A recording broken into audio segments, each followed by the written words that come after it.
Assalamualaikum warahmatullahi wabarakatuh. Apa kabar kawan religius? Semoga dimanapun Anda berada tetap dalam lindungan Allah Subhanahu wa Ta'ala, dilancarkan segala urusannya dan dimudahkan rezekinya. Amin ya Rabbal Alamin.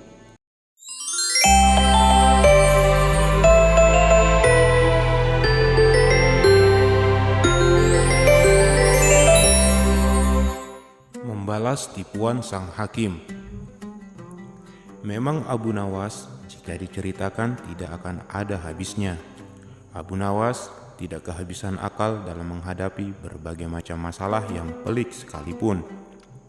Salah satu persoalan yang pelik tadi adalah ketika ia menghadapi seorang hakim yang licik dan zolim.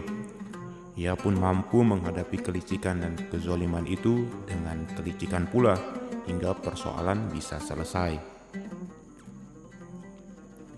Pada masa pemerintahan Khalifah Harun ar-Rasyid, ada seorang hakim yang baru saja diangkat. Hakim ini terkenal zolim, dan kezolimannya itu ditampakkan ketika ada seorang pemuda Mesir datang ke Baghdad untuk berdagang dengan membawa harta yang sangat banyak. Pada suatu malam, pemuda ini bermimpi telah menikah dengan seorang wanita, yang mana wanitanya adalah anak dari seorang hakim, di mana si pemuda membawa mahar atau mas kawin yang sangat banyak. Mimpi tersebut lantas diceritakan ke banyak orang, sehingga sampailah berita mimpi itu ke telinga sang hakim. Hakim langsung saja mendatangi pemuda Mesir itu, serta meminta mahar untuk anaknya. Tentu saja pemuda itu menolaknya, karena pernikahan karena berdasarkan mimpi saja. Namun sang hakim tersebut tetap saja arogan dan memintanya. Sang hakim bahkan merampas semua harta pemuda Mesir itu, hingga membuat pemuda itu menjadi miskin. Bahkan si pemuda menjadi seorang pengemis. Untung saja, tak lama setelah itu dia ditolong oleh seorang wanita tua. Tidak terima dengan perlakuan sang hakim, wanita tua itu pun membawa pemuda Mesir kepada Abu Nawas untuk mengadu.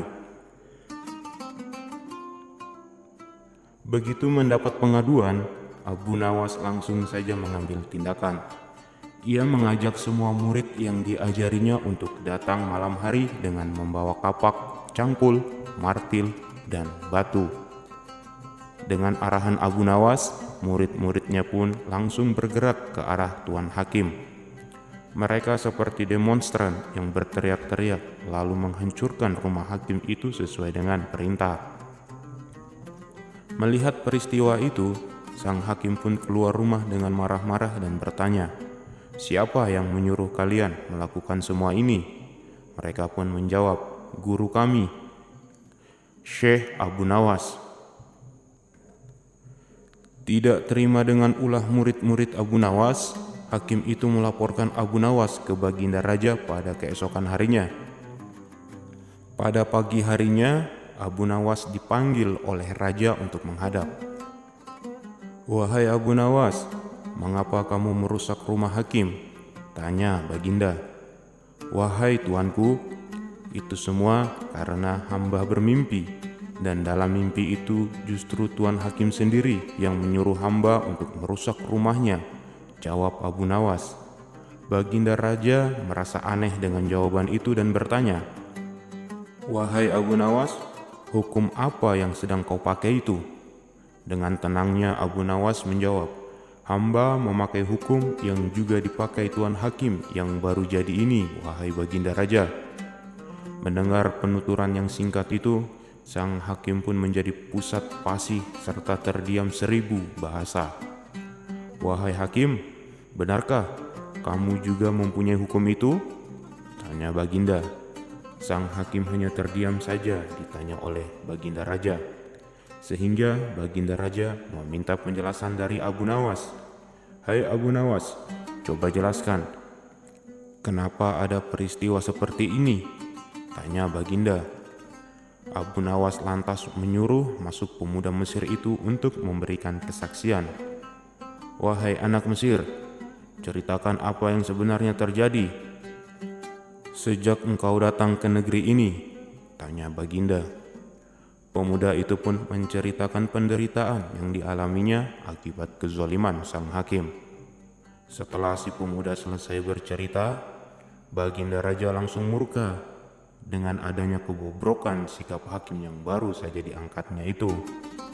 Baginda Raja lantas merampas semua harta sang hakim dan diberikannya kepada pemuda Mesir itu. Salut dengan Abu Nawas yang berani melawan ketika ada ketidakberesan di negerinya. Semoga saja di negeri ini ada orang-orang yang berani layaknya sikap Abu Nawas yang menentang kezaliman yang semakin merajalela. Sampai jumpa di lain waktu dengan kisah-kisah Abu Nawas selanjutnya. Saya ucapkan terima kasih banyak yang telah mensubscribe channel ini dan yang telah setia menonton channel Kawan Religius. Wassalamualaikum warahmatullahi wabarakatuh.